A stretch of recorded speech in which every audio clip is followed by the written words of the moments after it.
Morning, and thank you so much. I'm so honored to be here today with you all, and I'm looking forward to hearing about all the wonderful work that's being done in the region to end violence against women and girls. I'm going to try and set the stage for us this morning for the conversation by just bringing us up to date on where we are in terms of policy and research and knowledge on violence against women and girls right now. And probably should warn you because this happened yesterday. I recently had knee surgery and I've been taking really heavy pain medication. Every once in a while, it shows up when I forget what I was about to say. So please indulge me if that just imagine something really smart that I would have said it while I'm staring at you blankly. um, as was already said, what we know now about violence against women is that one out of every woman in the world will be sexually or physically abused by an intimate partner during her lifetime.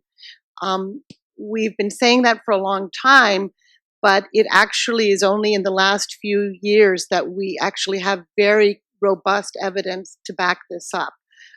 We also know that women are at greatest risk of being abused, not on the streets, as we thought maybe 20 years ago when we were starting the Women Taking Back the Streets initiatives, but actually they're at greatest risk of being raped or beaten within their own homes. And that really changes the way we think about our work on violence against women. As I said, we now sort of take it for granted because we hear the 1 in 3 number so often, but actually 20 years ago we couldn't say this at all. We had no idea how many women were being abused around the world. There had been almost no research on the prevalence of violence, and we didn't even really know how to ask these kinds of questions in a way that women would answer and that would be safe for them. But largely as a result of the World Health Organization's multi-country study on domestic violence and women's health, and many other important studies that have taken since then, including the DHS, the reproductive health studies, the International Violence Against Women studies, we now have comparable data from over 80 countries. And that's how we're able to say with such certainty and with even regional precision the extent of violence against women and girls. And so actually that's part of the good news. If we think about 20 years ago at the Beijing conference and the Platform for Action, one of the big demands out of the Platform for Action was that we have more research and more evidence to look at the trends, the risk factors, and the prevalence of violence against women. And now we have that. So we have, and not only on intimate partner violence, but on so many other forms of violence that affect women and girls, including female genital mutilation and cutting, child sexual abuse, forced and early marriage, trafficking of women and girls, honor-based killings, and sexual assault. So now that we have this information, now we have to act. And we also have a lot of data about how violence against women and girls affects not just women and girls themselves, but their entire societies in terms of their health and their social and economic well-being and economic progress as an entire society. For example, the World Health Organization now has established that women who experience intimate partner violence are twice as likely to experience depression or to have alcohol or substance abuse disorders. They're more likely to have a low birth weight baby. Here it says they're 16% more likely, but in some of our research, for example, in Nicaragua, we found that women who had experienced physical or sexual intimate partner violence were 4 times more likely to have a baby with low birth weight, and they were 7 times more likely to have a child die before the age of 5. They're more likely to acquire HIV and syphilis and other sexually transmitted diseases. They're more 50%, almost 50%, 42 of women who have experienced physical violence also have experienced injuries, and 38% of all murders of women are carried out by their intimate partners. And here's where you see a real gender difference between murders of women and homicide of men. Whereas men are more likely to be murdered by somebody they don't know or somebody on the street, women are most likely to be murdered by their intimate partners. And we also know that that violence itself is very costly, not just for women and their families in terms of lost productivity, but to societies as a whole. This is an example done by the World Bank of different countries where they estimate the loss in terms of women's productivity. They present productivity due to domestic violence expressed as a percentage of GDP and compared to the percentage of GDP that is used by many countries for primary education. So you can see it's almost comparable. And this is not even taking into account the cost for public expenditures or many other kinds of costs that are incurred by violence. So as a result of all of this incredible activism and as well as research, finally, we have been able to make the case, and it was recently in a recent special issue of the Lancet, that violence against women and girls is a supreme, severe health and development issue that must be addressed by all countries. And in this special issue, there was a call for action with five major calls, and I'm going to discuss those a little bit with you. And here basically is the case that has been made over the last 20 years of research and activism for why violence against women and girls matters. And as we've said, not only does it hurt women's health and development, it hinders social development, it reinforces other forms of discrimination, it prevents women's participation in society, it gets in the way and is a symbol of gender inequality, and of course it's very costly. So we feel that we've made a very compelling argument for why all governments in the world must do something about violence against women and girls. And this is the call to action for local, national, and global leaders and policymakers. And I'll go through these a little bit more. The first one is showing leadership and recognizing that violence against women and girls is a human rights violation, a barrier to health and development, and encourages our leaders to speak out against violence and allocate necessary resources. Now, we've had our first big success in this regard with the Sustainable Development Goals. And as you remember, 15 years ago when the Millennium Development Goals were being developed, many of us wanted violence against women to be included as one of the targets. And we were told at the time we didn't have enough robust information. We didn't have indicators and that would allow us to measure changes in violence. And so it was not a viable indicator. Well, now, as a result of all this work, and I think it's something that we can really congratulate ourselves over, we do now have robust indicators, and we have successfully made this case. And now ending violence against women and girls is one of the targets of the Sustainable Development Goals. And we're expecting in a few months that an indicator related to measuring sexual and physical intimate partner violence will be one of the indicators. So this is actually a great achievement. This is something that we couldn't have imagined 20 years ago, but it comes with it a great responsibility to now actually make sure that we're following through on this grand aspiration, really investing money in national programs and doing the necessary research to be able to monitor our changes. In terms of creating equality, this again seems to us now a no-brainer.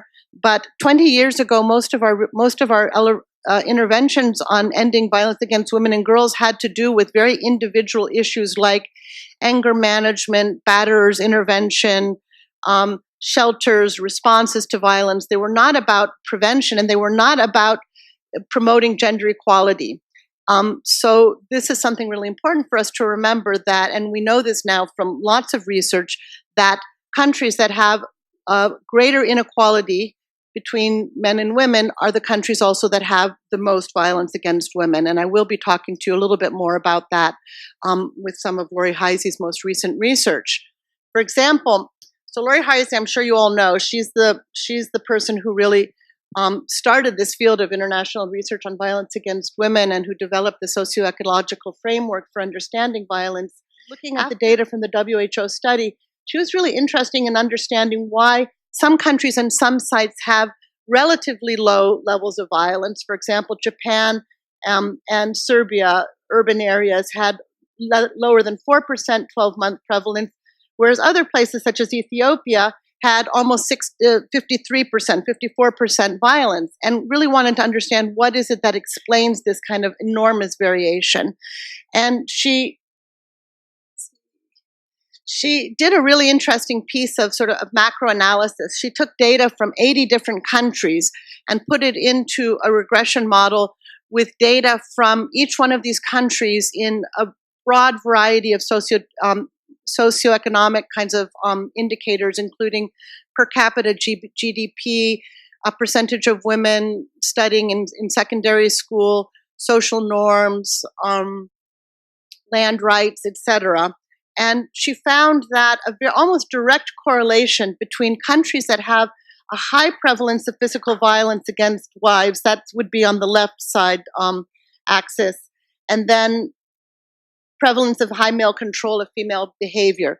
So this is looking at factors such as, do men allow their wives to travel without permission, to go to the health center without permission? Do they control, most aspects of their lives, including their reproductive behavior? And found that areas with high male control were also areas that had a much higher prevalence of violence. Now, for those of us who work in the field, it's not rocket science. We probably could have told you that without a very sophisticated regression model. However, it's for many others who are not used to this field, who don't know very much, this is very compelling data. And when she looked at the strongest predictors of violence, it wasn't per capita GDP or percentage of women in secondary education.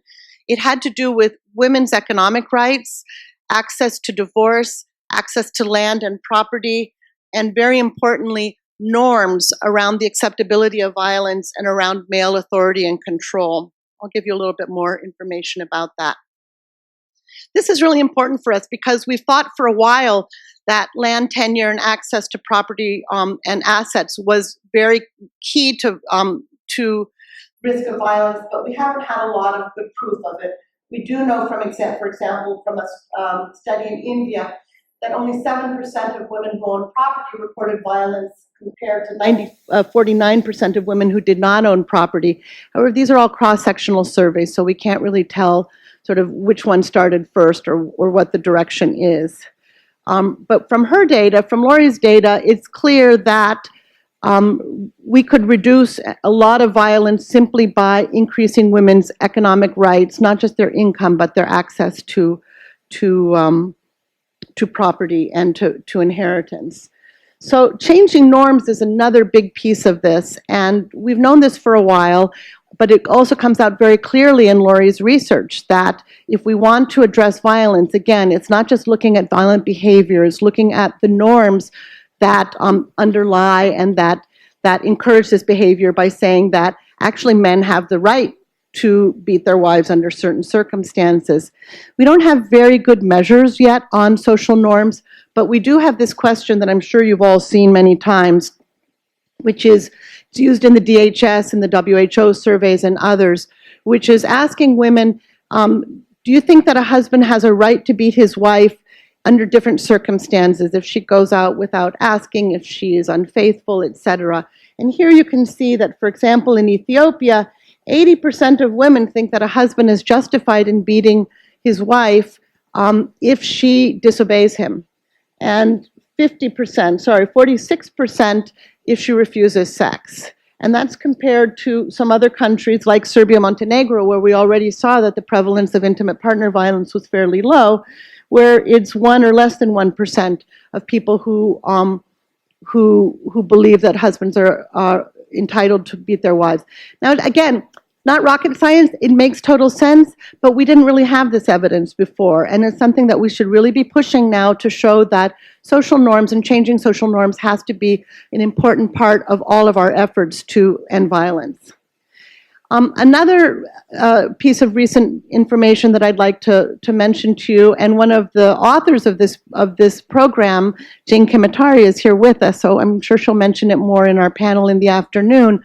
But really exciting study was SASA, which I'm sure most of you have heard of. It's a community mobilization program to End Intimate Partner Violence that was developed by Raising Voices and SEDOVIP in Uganda. And just very recently, the results of a randomized controlled trial were presented about it. And what was really exciting is that it showed that through a very intensive intervention that deals with lots of different layers and lots of different populations, they were actually able to change social norms in a very short period. We often think that, well, you know, it's our children and our grandchildren who will be less violent, that it will take generations to make changes.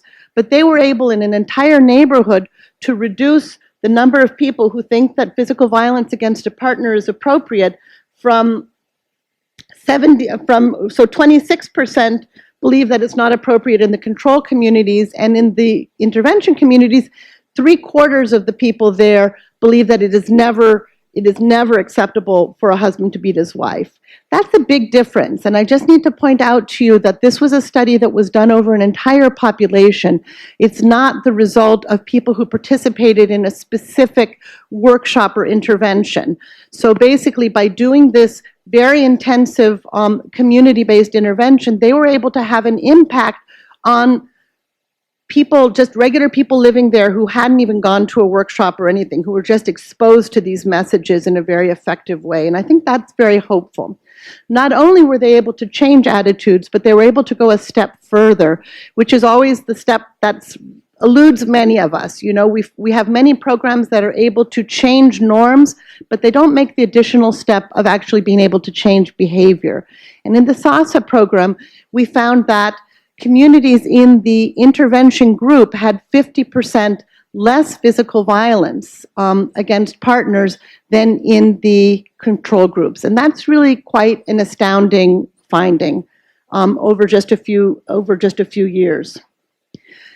Now, another big challenge that we have, and this really comes back to breaking down the silos, is that we know now that vertical programs that are directed towards one single population, just women, just boys, just health workers, just police, that doesn't work. You need to talk to everybody in the community, and you need to go through for example, government programs need to be well coordinated and work with all different sectors.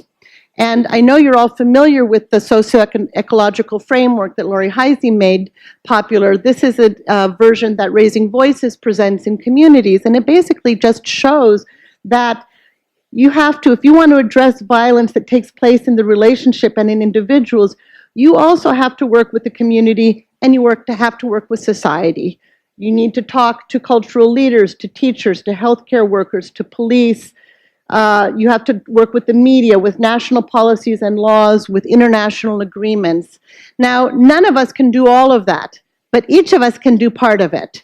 And the way to have an impact is for us each to connect what we're doing to what others are doing. And that requires a lot more communication and collaboration than we're actually used to doing.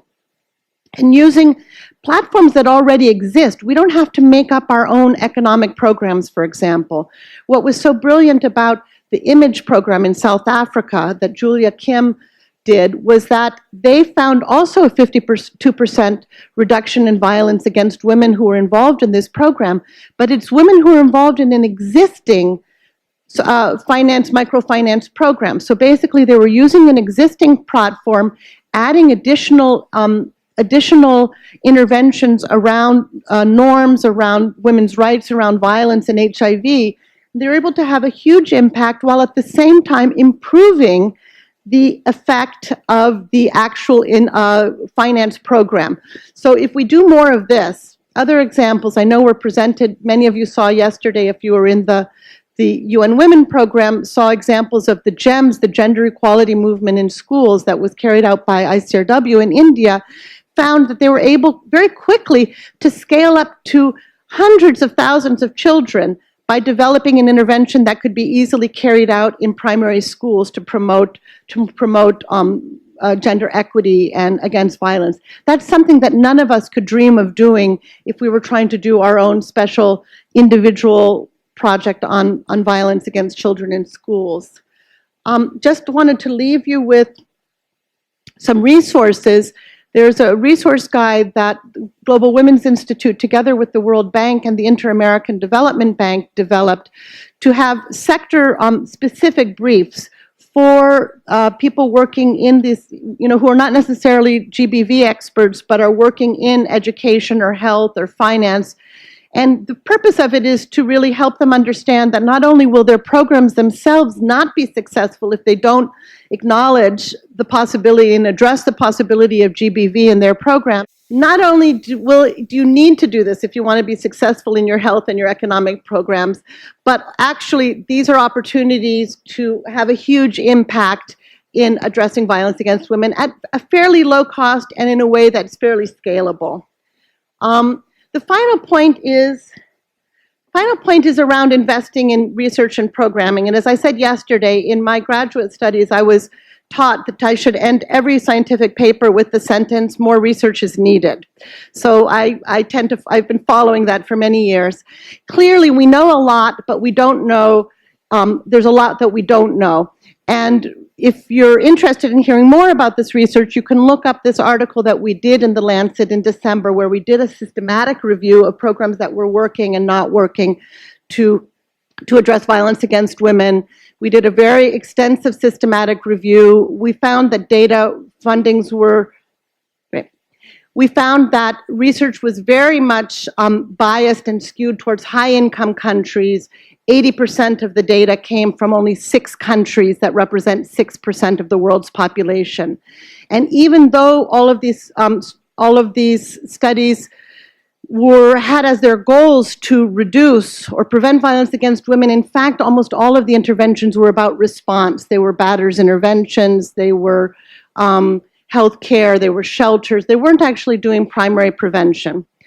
And there was a big focus on intimate partner violence.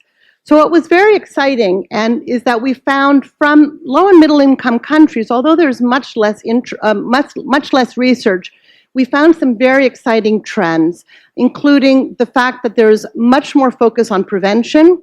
There are more forms of violence against women and girls including child marriage, FGM, and sexual assault. They're much more likely to address gender equality and social norms than the studies in the programs from high-income countries.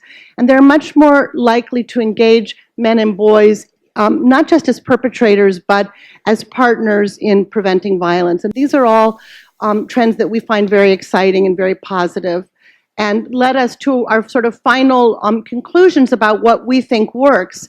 And what we think works to prevent violence is engaging not just men or women, but both, to engage all members of communities, to have many approaches as part of a single intervention. So not just a radio show or a safe bus or a set of workshops or something, but to have all of those with similar messages so that people are really being saturated with similar messages. The intensity and the duration are important. We didn't find a single intervention under 6 months of duration that was actually effective, and most of them took more than that. And then again, a key feature of the most successful programs was that they address social norms on the acceptability of violence. Now, we still have a long ways to go in terms of improving our evidence base. We're just really at the beginning, and these are some of the areas that we think are still are very important. We need to know more, not just about primary prevention, but particularly information from the Global South that looks at cost of intervention, sustainability, and scalability. We need to look much more at populations that have not been addressed in the past, LGBTQ communities, migrants, disabled, underdocumented forms of violence such as femicide, trafficking, witchcraft, conflict, violence in conflict. We still need to work on standardizing our data and our indicators to measure violence against women and girls and women's empowerment. And finally, we need to integrate violence into these existing development platforms and be able to measure that. And with that, I will end. Thank you very much.